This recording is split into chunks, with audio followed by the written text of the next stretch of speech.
so you keep it in mind. Still some 3 dots, so that means people are still connecting. Let's give it another minute and then we'll start.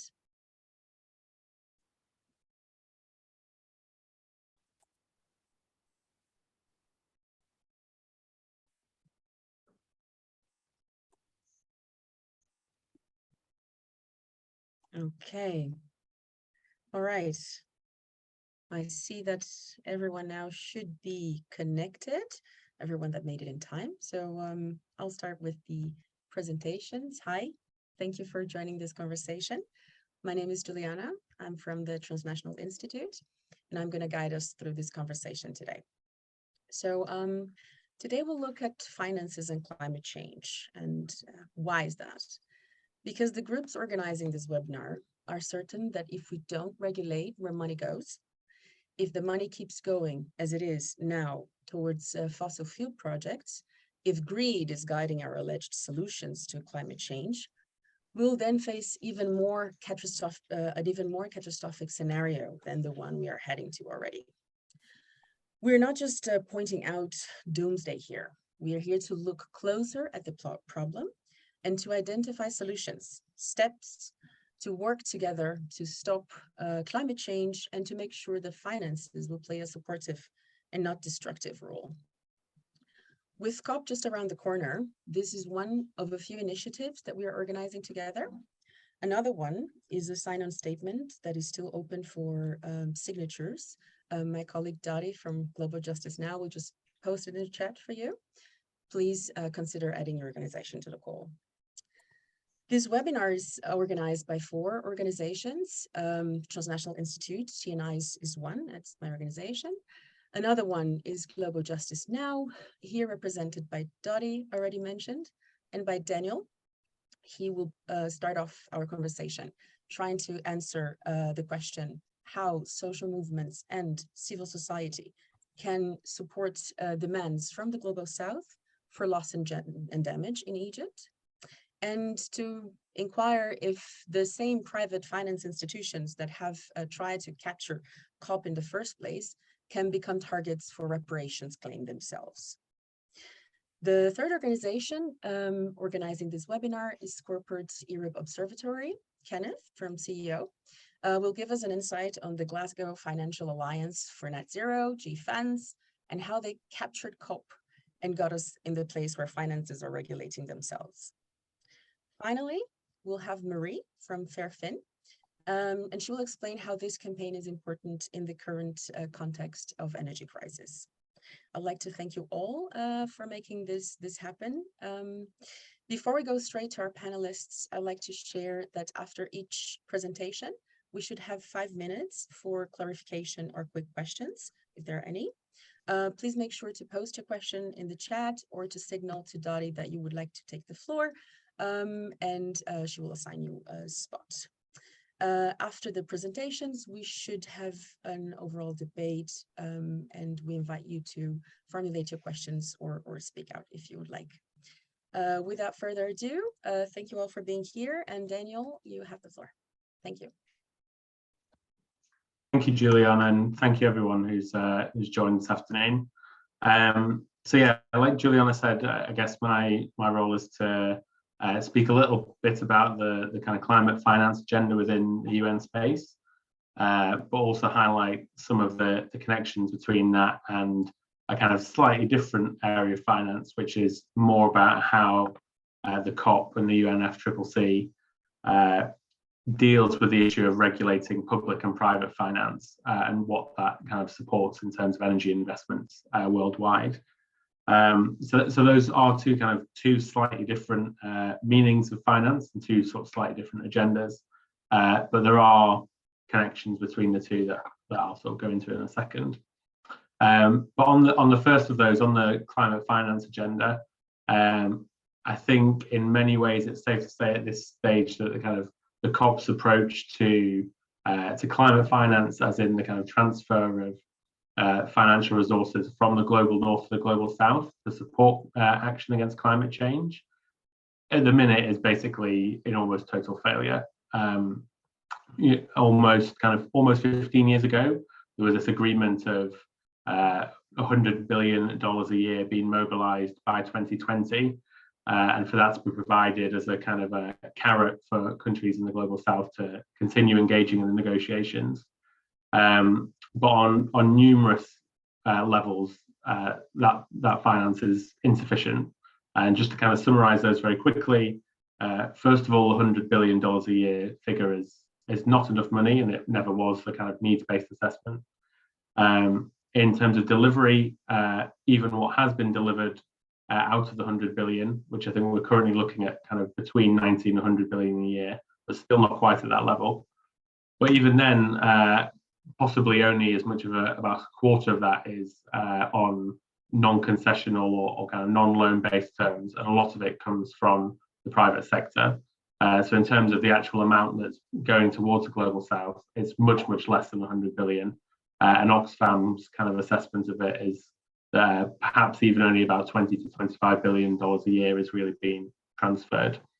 And there's other problems, such as not enough money going to the most vulnerable countries like small island states, not enough money going towards adaptation, and this kind of associated issue, which is the issue of loss and damage, in that countries in the global north have repeatedly tried to roll in loss and damage into other forms of funding and say that the global south should take any money it needs to rebuild after climate impacts from that pot, and then it won't agree to a separate pot of what would effectively be compensation for those countries, such as Pakistan or countries in the Horn of Africa, who this year alone have suffered kind of billions of dollars worth of damage from climate change.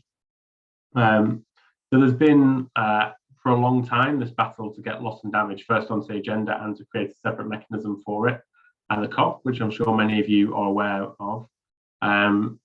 Earlier this year, it seemed like loss and damage would be completely blocked from COP27 on the agenda altogether.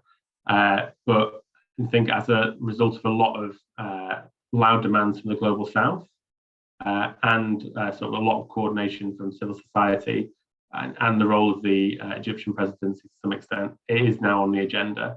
And there's a lot of, there is a sense of building momentum towards Sharm el-Sheikh, I think, that there will be a kind of big battle over the issue of loss and damage. It's been called sort of in the press potentially a litmus test for the success of the whole talks about whether agreement will be made.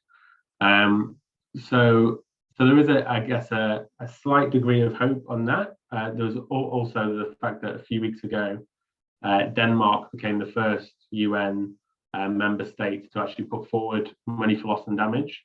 Before that, other kind of subnational governments, like the Scottish government, had contributed or committed money for loss and damage. But Denmark has put forward approximately, I think, £12 million for a future fund. And that has contributed to the sense that that maybe there will be some success at COP, although obviously that's still very, very much to be seen.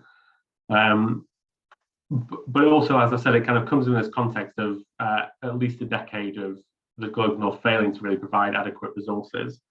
However, if you kind of listened to the way in which people like Alok Sharma, who's the COP26 president, talks about $100 billion a year target, it's often not by rejecting it completely, but by saying, oh yeah, this is something we have to meet, but crucially we have to mobilize kind of all possible financial resources to meet the target.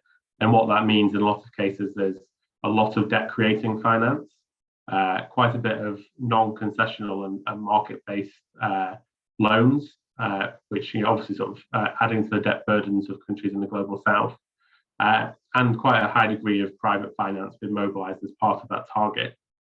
And I think this is potentially something that's going to get even worse in the next few years, as I mean, I guess this is very much speaking from a UK perspective, but the current series of crises, some of which are affecting the UK particularly worse than others, has been used as an excuse to cut back on lots of forms of overseas finance and to encourage either private finance or development finance institutions to step in to leverage in more private finance. So this kind of general failure to provide enough public resources, but to talk more about the need to de-risk and leverage in private finance, is in itself a kind of, I guess, a form of maybe not corporate, but kind of certainly neoliberal capture of this UN COP process in terms of where the resources are coming from. And in some ways, the private sector does benefit from that. It gives private sector a stake at the table, and it gives them a kind of almost preferential role to, if the public sector is refusing to or says it's unable to provide a lot of these resources, then the private sector becomes a sort of key partner, so-called, in delivering a lot of this finance.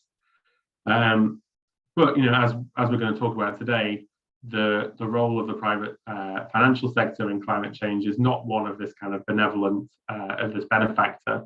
It's mostly negative in the way that the private sector diverts huge amounts of resources towards the fossil fuel industry, but also other forms of kind of very polluting industries. And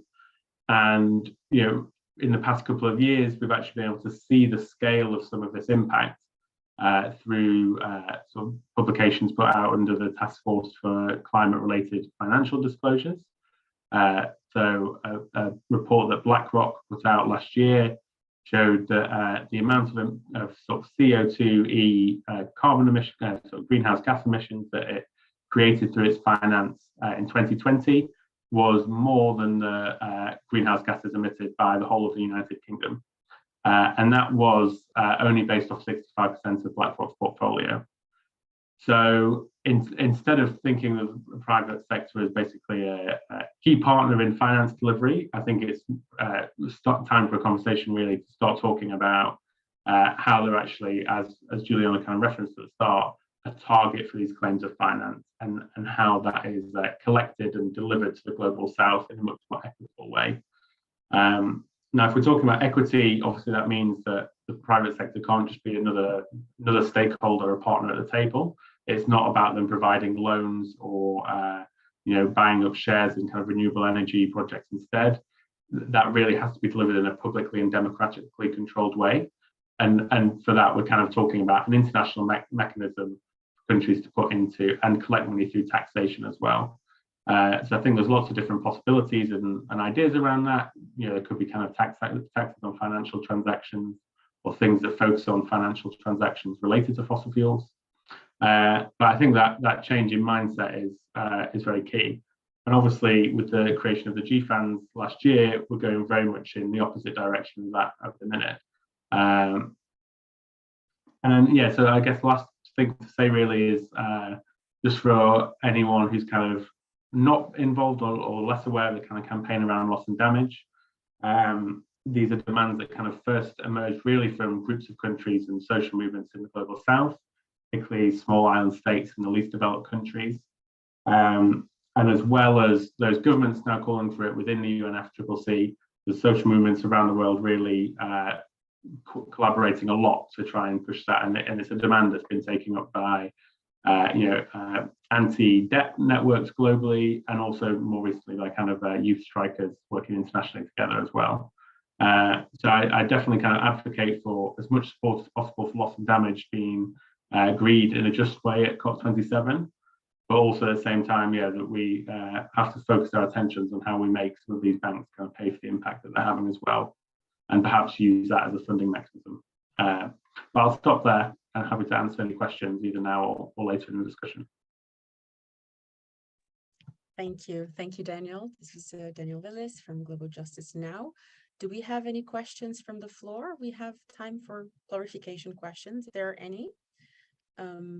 Otherwise, I will pass on to our next panelist, who is Kenneth Haar from Corporate Europe Observatory, and he will talk now on how the private sector stole the show and why do we need to get them out.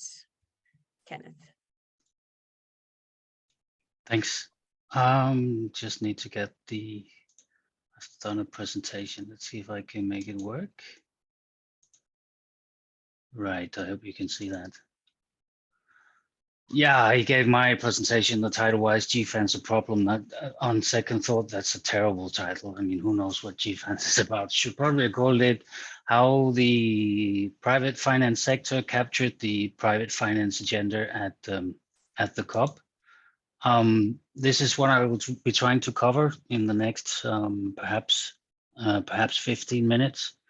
I guess it's mainly a reflection on what has happened the past 2 years. What led to the situation where practically all initiatives that relate to private finance and climate change at the COP is in the hands of a big coalition of finance corporations called the Glasgow Financial Alliance for Net Zero.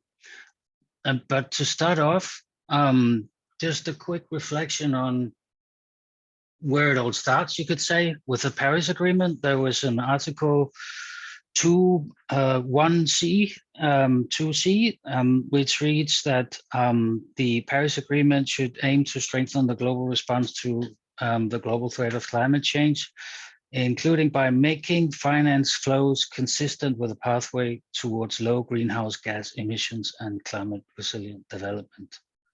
This article is not something, you will not find anything like that in previous climate agreements, nor in the climate convention. It really was a breakthrough for the discussion about how to reform finance to avoid further catastrophic climate change. It has been suggested that what this is not much more than a way of finding the money to pay the $100 billion that Daniel mentioned, agreed in Copenhagen in 2009. I think, I mean, the facts are that this was a rather path-breaking decision. That in essence, what this means is that any decision about finance has to take climate change into account, and that any financial decision that will go against the Paris Agreement should, in principle, be avoided. So actually, a big step forward. What Paris did not do was to indicate exactly how this should be implemented. What did happen in Paris was that there was a decision, not strictly related to this part of the agreement, but there was a decision to include other stakeholders in the implementation of the agreement.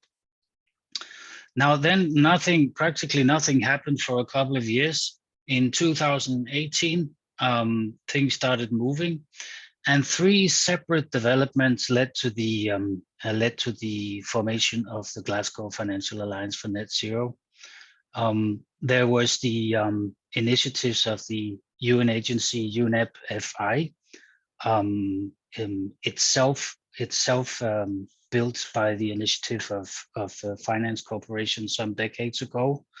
In 2018, they started putting together what they called Net Zero by 2050 coalitions in the finance sector, organized by banking in one part, insurance in another. The second was that at the initiative of the UK government, the so-called Race to Zero campaign was formed in June.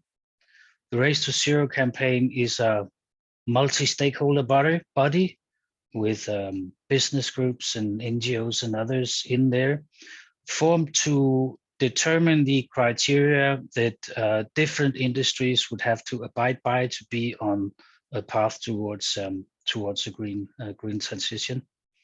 And then last but not least, 2 people were put at the steering wheel of the finance agenda by the UN Secretary General and the UK Prime Minister, namely Mike Bloomberg, famous Wall Street tycoon, and Mark Carney, the former governor of the Bank of England, known to have a past with Goldman Sachs as well.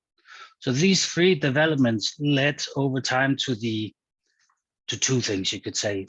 First, 7 separate coalitions were formed. one on banking, one of asset managers, and so forth.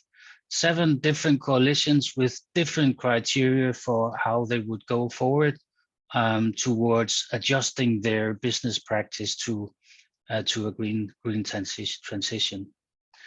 And then above that, at the same, in parallel, a kind of coordinating umbrella was formed called the Glasgow Financial Alliance for Net Zero.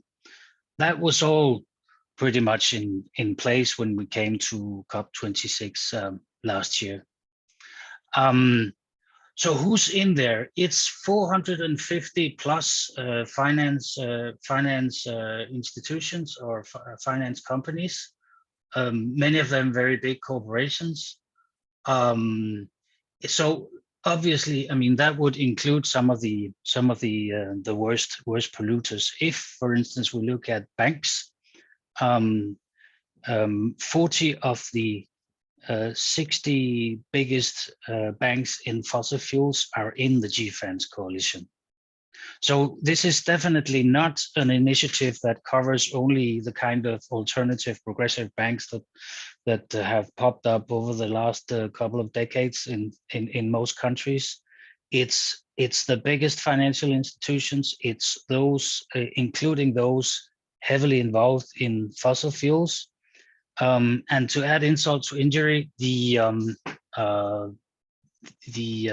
leading body in GFANZ is pretty much dominated by some of the most well-known villains, such as Citicorp and Standard Chartered and BlackRock. So, I mean, in principle, you could say this could go either way. Could this be a way of disciplining some of the worst financiers of pollution, or will it be something that will give them a better chance of influencing political decisions in the area, and in effect function as a greenwash? I definitely think the latter. And one of the reasons why is that if you go through what they have actually agreed on, it's not, I mean, unimpressive is probably a weak word. It would be more correct to say that they have managed to engineer criteria for the transition that will allow them to do next to nothing for many, many years to come. I'm not keen on going very deeply into all the pitfalls of their net zero strategies. I've picked here, but a few examples to give you a few examples. That the Banking Alliance still has no clear idea whether there should be an interim target before 2030, whether they should clearly commit to changing their business practice vis-a-vis fossil fuels, for instance. The Net Zero Asset Owner Alliance have no interim targets between now and 2050.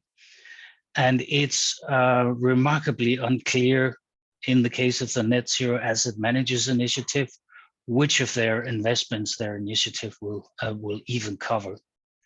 So the plans they have made themselves are ridiculous.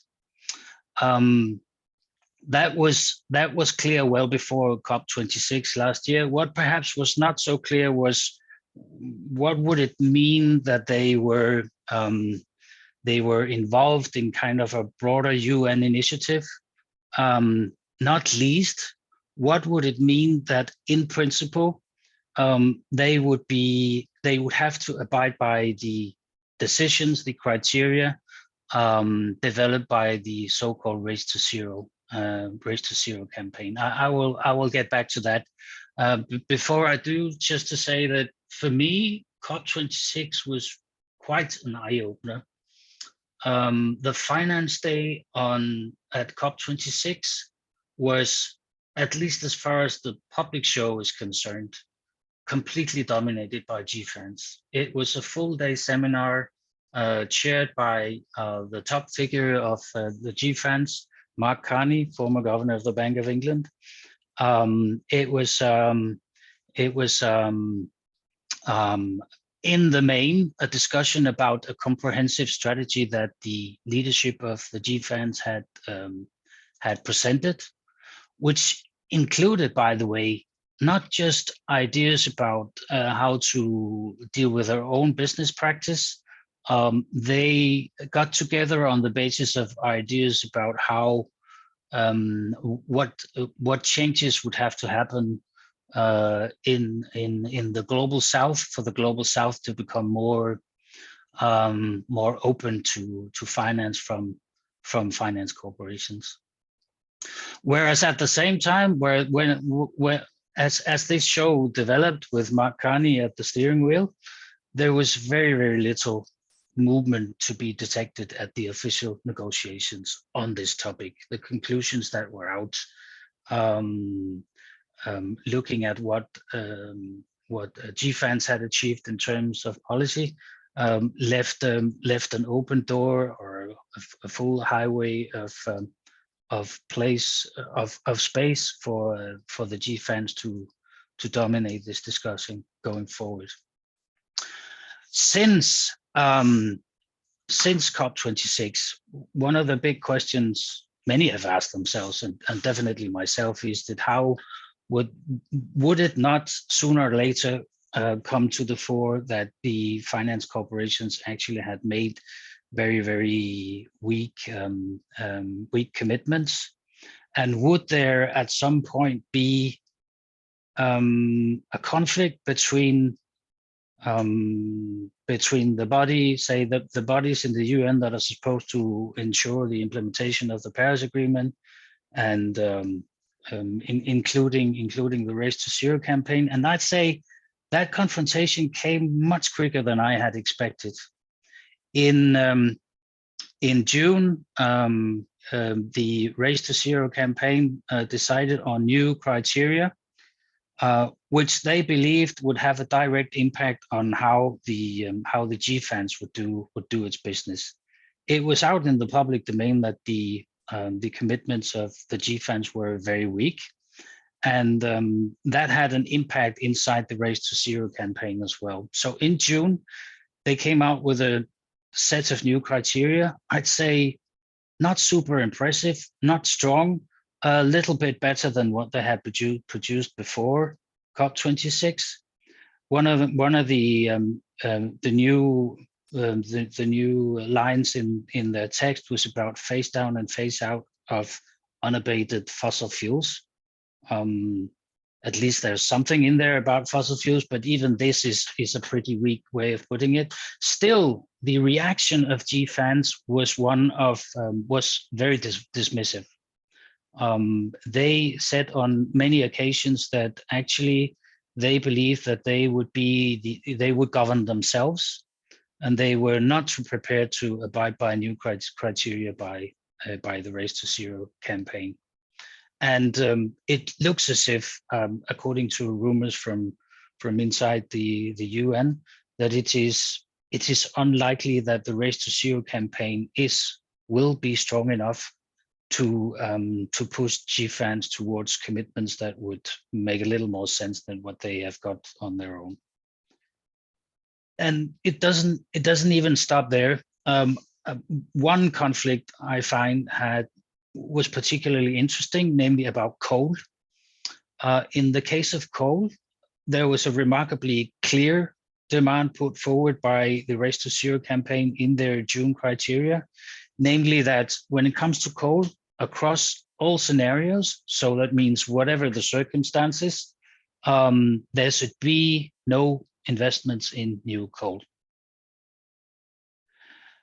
What happened then was that a number of finance institutions, I don't think it's been out in public exactly how many of them there were. They were all US based. Their response to this particular part of the Race to Zero campaign criteria was that they would fear litigation in the US, that this would go against US legislation, US antitrust legislation. And for that, it would simply be a no-go for them. Not only did the Race to Zero campaign respond that they would accept that the GFANs did not follow this new criteria, they deleted the criteria. So that's an example of a very clear showdown between the UN bodies that are supposed to follow up on the decisions at COP26 and the Paris Agreement, and then a coalition of finance corporations. And it's pretty clear to me who came out as the victor. So the status on GFANS is that they have gained a position of remarkable strength since they were formed last year. I'd say not only on their key area not even just on their key mandate. Their key mandate would be net zero criteria for finance corporations. They clearly have ambitions that go much further than that. I would single out their ideas on mobilization of finance for so-called developing countries, for the global south, which includes tax breaks and investment protection. They seem to be doing all they can to influence the discussion at the UN about what would be the formula for the global south to attract more finance. And one small indication of the key position that they've gained is that they have been in the weeks before COP27, there are a series of regional seminars taking place across the globe. I think 4 of them: Africa, Asia, Latin America, and I think, which is the last one, is probably the Middle East.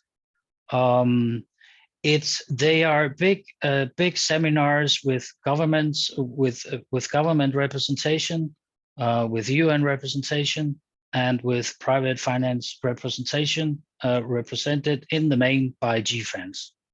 At those seminars, the plan is to figure out what can be done regionally to attract more finance to finance the green transition.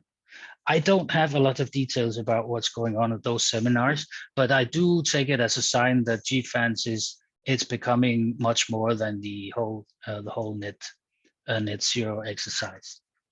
So to sum it up, 4 threats from GFANS. One is, I think, obvious, greenwash. Loads of finance corporations are involved in this project that they use aggressively to prove their own goodwill, whereas in reality, the demands put to them are very, very, very weak, and they have indeed actually conquered the whole scene themselves. Second, there is a risk of us and many, many others spending a lot of time in the coming years adjusting net zero criteria without ever being able to convince them that it is time for a change. A third threat would be that there is a risk that the work done by GFANS and others will be part of the equation when it comes to the question of the developed world's obligations to the global south. And then fourth, there is the risk of the GFANS using its position to expand its influence well beyond their core objectives. So the trick in the coming months, for me, for others, and hopefully many others, is to figure out a way to find a more trustworthy path to implement the intentions behind that particular part of the Paris Agreement that I highlighted at the beginning. And the menu would be that we must demand that governments take back controls and decide on rules and enforcement, and not leave it to the private financial sector. That they set up rules based on science, which would lead to rules that would prevent or obstruct new investments in new fossil fuel infrastructure. And then last, we have to find a way pretty soon to dethrone the GFANS from the position that they gained over the past couple of years. Yeah, thank you. Thank you, Kenneth. I'm looking at the chat now. I see a request for you to share a link to your presentation, but I don't see any clarification questions. Now, there is one from Nick. He asks if there are any differences between the financial sector and the insurance sector within defense, or is it that generally, well, he gets the impression that generally insurance, due to fears of impeding costs, are more proactive, but don't know if that's true. Could you cover that quickly, or should we leave it for the open discussion? I haven't seen that conflict play out pretty clearly. I mean, it somehow it would be logical that it's there. For now, I'd say it's not the insurance sector running the show. It's in the main the banking sector and asset managers. But I mean, it's definitely one to look out for. Thank you. Do we have any other quick questions, or should we move on to Marie? Marie Jans from Fairfin. She will give us some insight on how we can campaign in this time of energy crisis. And then we will open the floor for further debate. Marie, the floor is yours. Yes, hi. I hope my internet connection won't go away, but let's see. So indeed, I will start a bit with what we have talked about amongst the organizing partners about which campaign we should do. Kenneth has explained a lot why it's important to kick out defense and to gain again control, government control and democratic control over the financial sector in order to fight climate change. And then I will end with talking about the campaign in the context of the energy crisis, as I think we cannot talk about energy of the future without talking about the current energy crisis. So as Kenneth, I was gonna start with talking about the Article 2.1.c of the Paris Agreement, and as it is a really important sign, and already in 2016, all world leaders were talking about the importance of guiding the financial flows towards this low emissions and towards climate adaptation. And as far as now, as Kenneth has explained a lot, we haven't seen that, and that's why we want to establish this campaign focusing on gaining again this democratic control. And this campaign would exist out of two main phases. One phase we're in the middle of at the moment, which is really putting pressure on politicians to take the lead on the COP, during the COP. So our manifest is one of the main things within this. This webinar is also part of this, with Fairfin, which is a Belgian organization working really local. We have written this open letter towards our Minister of Finance, which is signed by, I think, 20 or more Belgian organizations. So we're really trying to put pressure on members of parliament. So it would be very interesting if there are other people in this group who would be interested to discuss if there are possibilities in your country or on the European level or other levels to put pressure on politicians. That's the first phase. Then the second phase would continue with an actual European campaign, a European ban on investments in new fossil fuel infrastructure. And as Kenneth has said, this really is based on scientific reports. So we base ourselves a little bit on the International Energy Agency, but mainly on the IPCC report of last year's, which is very clear that already the current planned fossil fuel infrastructure is enough to go towards 1.5 degree and even maybe more. So the conclusion of that is very clear. We cannot plan even more fossil fuel infrastructure, or we go beyond 1.5 degrees Celsius. Why it's important to focus on the narrative of investments is because it's really in the beginning stage of infrastructure, of the building of infrastructure and of the process. And it also goes way beyond the own borders of the European Union. In our case, I don't know if there are a lot of people from outside the European Union or not.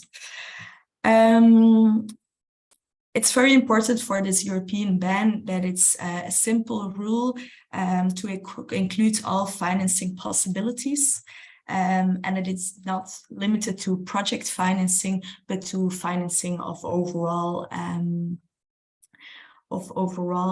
companies.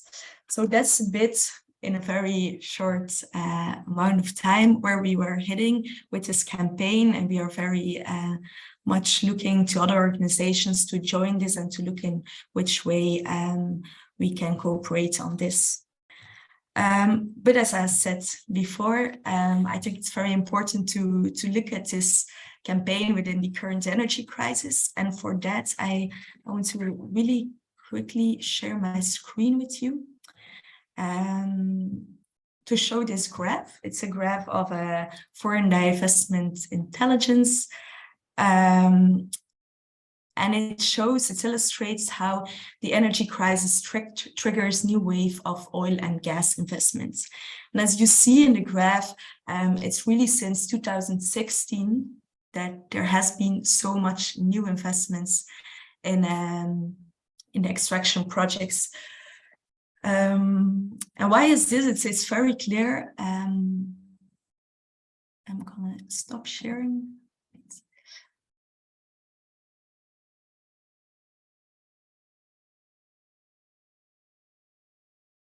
Yes, okay. Why is this? It's very clear because at the moment energy is so expensive. I will share the link in a few minutes. But at the moment, energy is so expensive, which makes it again way more interesting for investors, for bankers, for shareholders to invest again in fossil fuels. We have seen this very clear with Total Energy, which has paid an extra amount to their shareholders of 2.6 billion to their shareholders at the moment, where a lot of families in Europe are really struggling to pay their energy bills. So it's very clear how this energy crisis is kind of fueling again new investments in fossil fuels, but at the same time, they're really not the solution. So why are new fossil fuel investments not the solution? First of all, new fossil fuel investments, in particular the infrastructure, take a very long time. It takes a long time to build, and there are different studies. It's very hard to pitch this, but there are different studies who are talking that renewable energies is 2 or 4 times as fast to build as fossil fuel infrastructure. More important than that is that fossil fuel investments create a new lock-in in this vulnerable sector. And what we see today is that fossil fuels are not only a problem for climate change, they are a problem for security or national security. They're so related to conflicts, but as well for prices. We see today that while huge energy companies are making money, a lot of people have really problems with paying this. So this new lock-in is really in danger, and we have to understand that this is not going to solve our energy demand for today, but it's going to make sure that in 10, 20 years, we are still going to depend on these fossil fuels.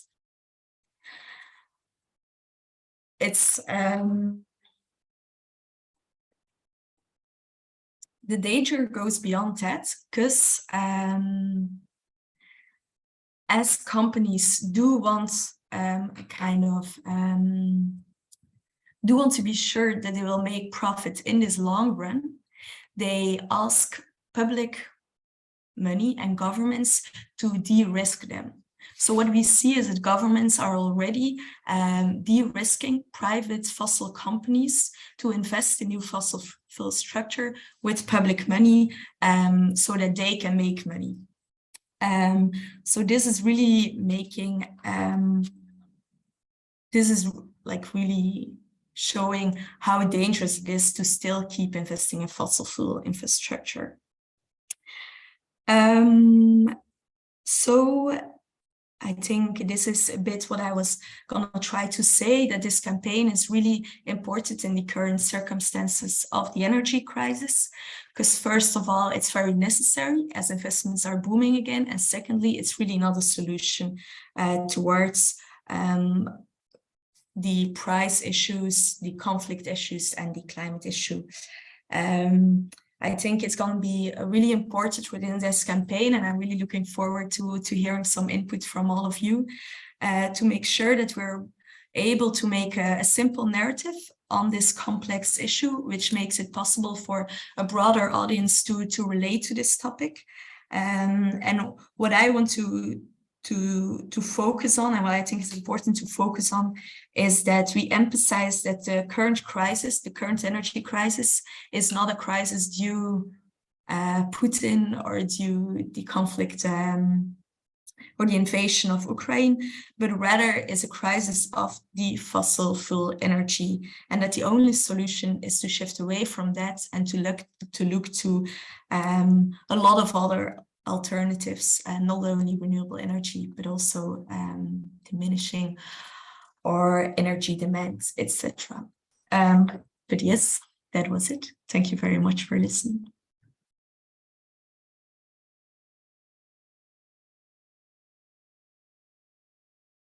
We can't hear you, Juliana. You're still muted. Thank you. Sorry for that. Yeah, I was saying that it's very good that you bring this argument, especially when you think of when we began this conversation, and the crisis was just deepening, and we get some allies to ask us what to do. How can we argue against new investments in fossil fuels if we're having such a big crisis in Europe? So thank you, that is really helpful. So before we pass on to opening the floor for further questions, I would, well, first encourage you to raise your hands if you would like to take the floor, or just put the question on the chat. I will also share again our sign-on statement that is still open until the 31st of October. If you haven't signed it yet, thank you. And to start off the conversation, I would like to ask Kenneth, you've mentioned the positions of the position of GFANZ in official proceedings in the UN, in the COP, sorry. We've had that discussion before, of course. Is this an example of multi-stakeholderism, or is it just simple corporate capture? I wonder, does GFANZ have a mandate? What is their official position within COP negotiations, and what should we expect for November? What I expect in November, I don't know. I haven't been able to figure out what will happen at the finance day of COP27. I guess it's still, I'm not sure if it's in the public domain, but I expect GFANZ to be there in force. They've been there each and every time this topic has popped up since mid last year, I guess. Do they have an official position? Yes. Yes, they do. GFANZ is now the vehicle for implementing changes to the financial sector under the umbrella of the Paris Agreement. It's not written, so I don't think it's necessarily written into public statements, but it's what has been happening for a long time. That if there's movement anywhere on the question of private finance, it always involves GFANZ. GFANZ always has the key role. Whereas if you look at what happens at official negotiations between governments, it's next to nothing. And so you could say there's kind of a tacit agreement that this particular part of the Paris Agreement is implemented in that way via multi-stakeholderisms, via bodies like GFANS. All right, thank you, Kenneth. As I see a very big comment in the chat now, from Beverly Keane. Would you like to take the floor, Beverly, or should I read out your question? I suppose good morning or good afternoon. I could do it more directly. I guess two questions from someone who finds this information very, very helpful, because I have certainly not been able to follow these discussions greatly over the past years. We, of course, are very concerned about the IMF's expanding role in relation to climate in general. Of course, very contradictory, as at the same case, then climate's very eager to push fossil fuel investments in Argentina, for instance. But I would like to know if there is some comment on the IMF particular's role in relation to this discussion around private finance in particular. And we're also concerned about this proposal that is talked about in many areas of swapping debt for climate action, which in general terms we find probably just a bit more greenwashing with a very nice face that many people think, oh, good, we'll pay less for the debt and we'll be able to take climate action. And find that on the basis of experience, indeed, there's little reason to expect such a rosy resolution. So mostly just to wonder if these issues come into the discussions in the GFANS or the Race to Zero coalition, for instance. Thank you, Beverly. I know that Kenneth wants to answer, so maybe Kenneth and then Daniel, I think we would also like to hear. Just quickly on GFANS and the debt for swap proposals. I don't remember seeing that in any GFANS document. So I don't think that's where it will come from. I have picked up some signals from the broader Race to Zero campaign that it's something that they might look into. But I'm not very sharp on that. Perhaps you, Daniel? Yeah, as far as I can tell, it seems to come from a lot of kind of multilateral development banks and places like the IMF. Certainly, in like the networks that we've worked in, we've taken quite a skeptical view of debt climate swaps. It just seems like another way to add more conditionality onto public resources, even if it is in a potentially beneficial direction. I kind of in a way I sort of might not be surprised if there was some like private financial support for that idea, but I've not really seen any specifically. But I mean on the IMF seems in a lot of ways very much again sort of behind this sort of general consensus that Wall Street and the City of London should be the key hubs through which all climate finance like ultimately moves, and are completely on board with that. I'm not on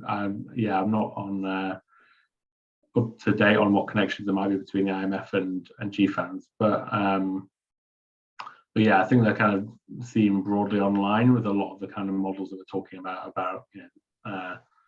leveraging private sector finance and de-risking. That's been part of the IMF and World Bank's model for quite a while. Thank you, Daniel. Kenneth, I see another question on GFANS. It's a popular topic, apparently, finally, on GFANS and ISDS mechanisms. Can you enlighten us? Yes, and I think the answer is yes. The overall GFANS strategy has an interesting chapter. I mentioned it in my presentation about mobilization of finance for the transition in the global south. And one of the topics that stand out is investment protection. I don't remember them saying explicitly ISDS, but I mean, an investment protection would normally include an ISDS mechanism. So yeah, definitely the answer is yes. And that part of their strategy is about things like investment protection, and it's about tax breaks, and it's about deregulation of finance. That's their big formula for the global south, for them to attract finance for the green transition. Thank you, Kenneth. I think it matches very well what Daniel mentioned, the neoliberal capture of COP, right? Nick Buxton would like to speak. Floor is yours. Can you hear me okay? Yeah. It's not a question so much as just another issue to put on the table. And I want to thank everyone for all the stuff that I've learned just from this session. So thank you. Yeah, I'm involved with a few people doing some research into the impact of military spending on climate finance. And our initial research shows that 30 times as much is now going onto the military as it is going into climate finance. And of course, the war in Ukraine has kind of the process of kind of rapid militarization has been kind of growing for some time, but particularly since 2014. But of course, Ukraine has added another surge onto it. So we have countries like the UK, which might be cutting on everything and has already started to cut back on climate finance, already has diverted money from climate finance into the Ukraine war, is cutting on everything, but is going to still commit to probably increase the military spending to 3% of GDP. So I think it is going to be an increasing concern, and I'd love to see both the climate groups and peace organizations working much more consistently on this, because I think it's going to become much more of an issue. And of course, with every increase in military spending, you also get increased military emissions. So lots of European countries have ordered F-35s, which use almost double the amount of petrol and oil as the previous F-16. So with military spending, you're also getting the whole military emissions being increased. And it's fascinating looking at all the climate security strategies from the military, because they use the same net zero gumph that you'll see in corporations to cover up the fact that it's business as usual. So you see very much a similar pattern, but within national security circles, as you see in corporate circles. So I think there's a lot that we could learn from each other on this. And I think it's important that we also find some ways to coordinate work on there. Thank you, Nick. Yeah, it's a very good take to show us that there is money. We just need to set the priorities right? I don't see any other questions. Does anyone else wants to intervene or take the floor? While we wait on that, I think will be interesting. I'm not sure if Dottie wants to go a bit further or on the insurance answer she just put in the chat, because I think looking at cracks is also an important topic here. Okay, I will also quickly join the discussion, especially on the question of insurance, because if we will also look at the history of the discussion on finance in the whole negotiation. Well, first of all, finance was from the very beginning, since the establishment of the UN Framework Convention on Climate Change, finance was already mentioned and pushed by small island states that they needed finance. Actually, what is funny is Maldives, when it proposed the idea of finance, but way back in 1991, the representative from Maldives used the term insurance to sort of pay for the risk that small island states are facing due to climate change, especially sea level rise. So from that period, the idea of insurance and the insurers, the companies had always been attending the COP and also had their own circle of discussions. I remember in 2008 in Poland, Poznan, that also came about. Also, by the way, the idea also of loss and damage finally was named as loss and damage at the start of the Kyoto Protocol, and also the idea of putting finance for loss and damage was first established in Bali. So all this push from the developing countries to include climate finance as an important pillar in the discussion was already three decades in the making. And until now, these developing countries are not getting the finance needed. And I think I will join, well, Nick's also mentioned, we have to always be worried when private sectors, especially because they are powerful, the lobbyists that attend the COP are sometimes more than putting together developing country representatives. And I could expect that they will be big again in Sharm el-Sheikh. The net zero is really it's a distraction. It's a delusion being sold. Many campaigners already say this is a false solution, because even, and this is a big if, most of these pledges to net zero, both by countries and also financial institutions, even if all this happens, it will not lead us to the 1.5 degree centigrade average global maximum or the cap in warming that the Paris Agreement mentioned. There's no way that net zero will give us that.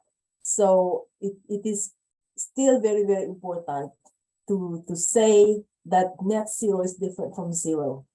So all these studies, all this propaganda from the financial institutions about net zero and finance is part of this big full solution that they offer.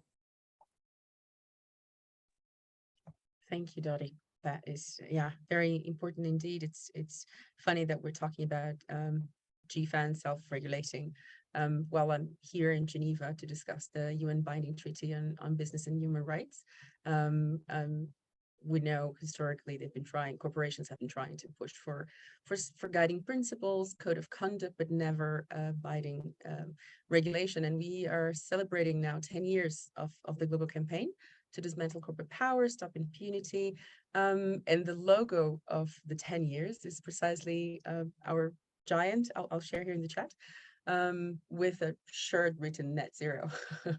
And yeah, I think it's very significant of our times, this form of greenwashing. I would like to thank everyone. If there are no more questions, I'm not sure if Marie or Kenneth and Daniel would like to have some last words after this very fruitful discussion.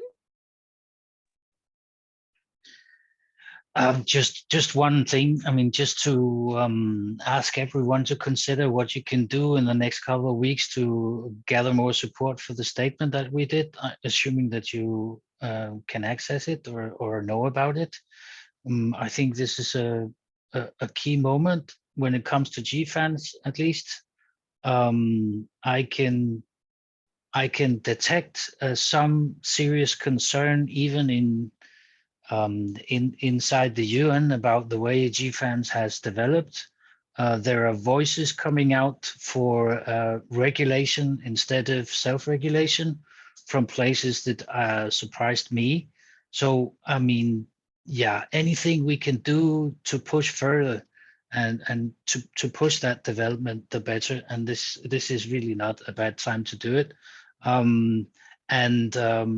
Yeah, as for our statement, we've got support from I don't know how many groups, but I mean, to be really powerful, we need many more. So anything you can do before the 31st of October. And thank you for listening.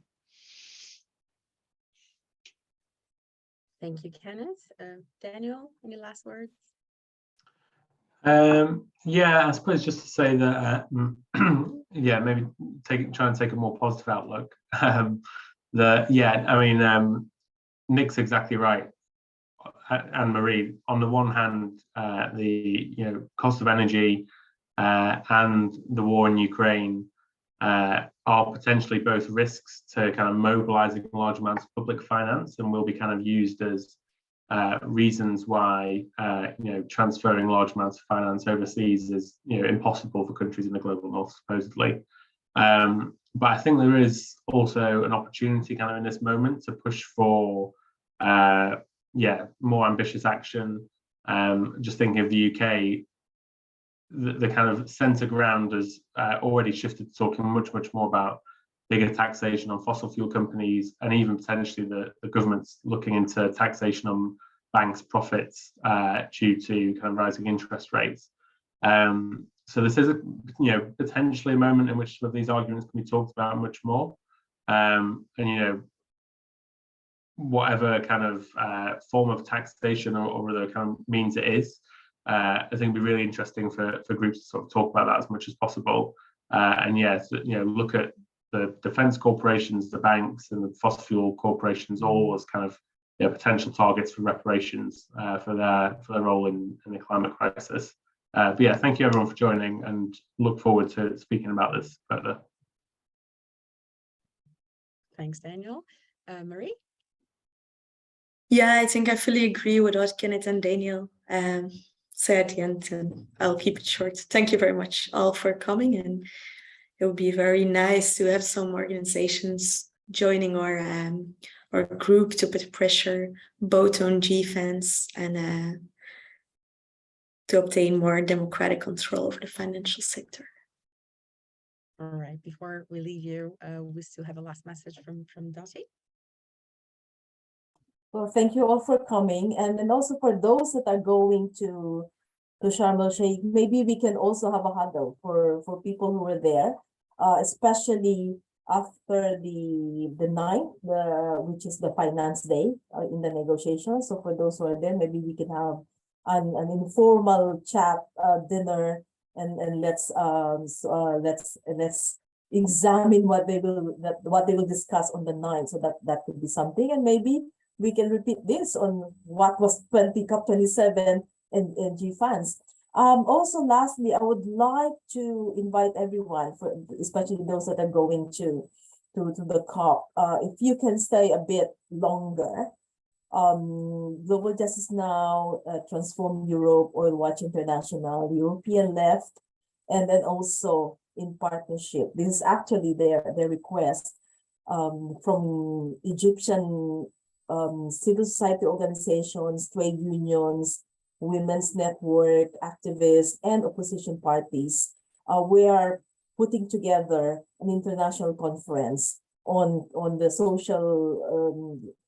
social impacts of climate change, and also various issues which include finance, which would include debt cancellation, trade, investments, impacts to women, and all these important issues in that international conference. It will be in Cairo, also because many Egyptian groups were not are not able to get a badge to attend Sharm el Sheikh, and also they feel that they wanted their own space as well. So this is a way as well for global climate justice groups to meet the Egyptian movements and activists. So if you can join us there, you can send me an email if you're coming, because this is an invitation only event.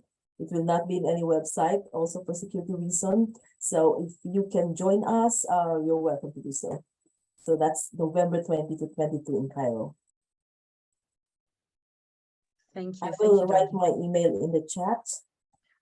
Well, I was just going to end with that, if you do have any questions, well, Kenneth, you already shared your email here, so I'm happy to share it again. Please write Kenneth, and we'll make sure that we are still connected to act together, not only towards COP, but as Marie has presented in a longer run. I would like to thank everyone for being here. This was a great discussion. This has been recorded. So if you need a recording to spread the word among your comrades, do write an email to Kenneth. Yeah, Marie has just shared, Dorothy has just shared her email as well. Thank you everyone for being here, and I hope to see you very soon. Have a great day. Bye-bye.